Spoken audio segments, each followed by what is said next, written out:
CEPS, Centre ésotérique des avatars philosophiques et spirituels, vous présente les 7 corps de l'être humain. L'être humain n'a pas seulement un corps physique, mais il existe d'autres corps énergétiques.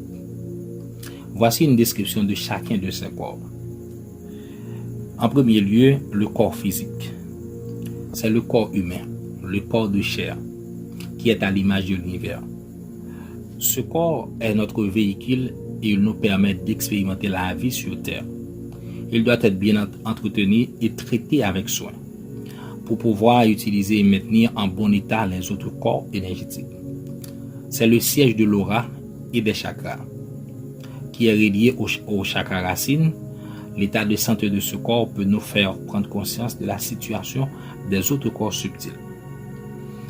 Après le corps physique vient le corps éthérique. C'est le plus facile à percevoir. Ce corps, qu'on appelle aussi le corps vital, se trouve à quelques centimètres seulement du corps physique. Il est à l'image du corps physique, mais sur un plan plus subtil. De couleur gris pâle, bleu ou vert, il est chargé de notre énergie vitale. Il reflète l'état de santé du corps physique ainsi que sa vitalité. Il est relié au chakra sacré. Ensuite vient le corps émotionnel. Le corps émotionnel, aussi appelé corps astral, est associé, comme son nom l'indique, aux émotions, aux désirs et aux énergies sexuelles d'une personne. Situé entre 20 cm et 1 m du corps, c'est ici que résident nos angoisses et nos peurs. Il prend la forme de nuages de couleur en mouvement et peut même faire des tourbillons. Relié au chakra du plexus solaire, sa couleur varie intensément en fonction des émotions. Son état a des répercussions sur le corps éthérique et peut, en cas de déséquilibre énergétique, provoquer des maladies ou des problèmes de santé. Ensuite vient le corps mental. Le corps mental est relié au chakra du cœur. Le corps mental, c'est le siège de l'intellect, de nos pensées, de notre raisonnement, de notre imagination, de l'inné et de l'acquis. On y trouve les schémas de pensée, les obsessions et les possibles troubles conscients ou inconscients. Ce corps est le pont entre le physique et le spirituel. Ensuite vient le corps causal. Le corps causal est le centre de notre personnalité, de nos expériences vécues dans cette vie, ainsi que dans les précédentes incarnations. Il est le corps de l'âme. C'est à ce niveau énergétique qu'intervient la notion de karma.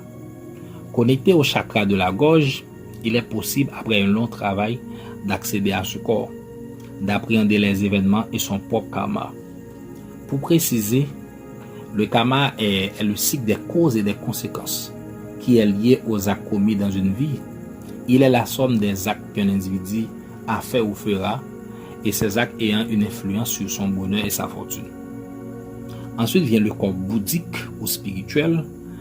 Si vous générez de la lumière au niveau du corps bouddhique, alors vous voyez l'amour et la lumière dans tout ce qui vous entoure. Vous vous sentez connecté à l'univers. Donc ce corps est connecté au chakra du 3e œil.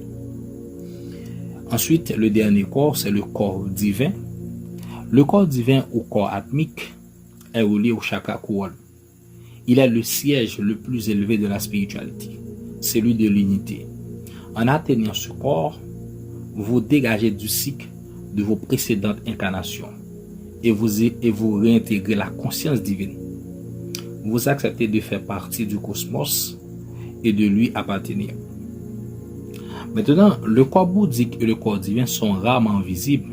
Il faut être initié et travailler beaucoup ses capacités extrasensorielles pour les voir. De plus, sont ceux qui génèrent de la vibration au niveau de ces corps. Ces gens sont extrêmement rares. C'est une parfaite évolution spirituelle pour pouvoir générer de l'énergie autour du corps bouddhique, et le corps divin ou atmique.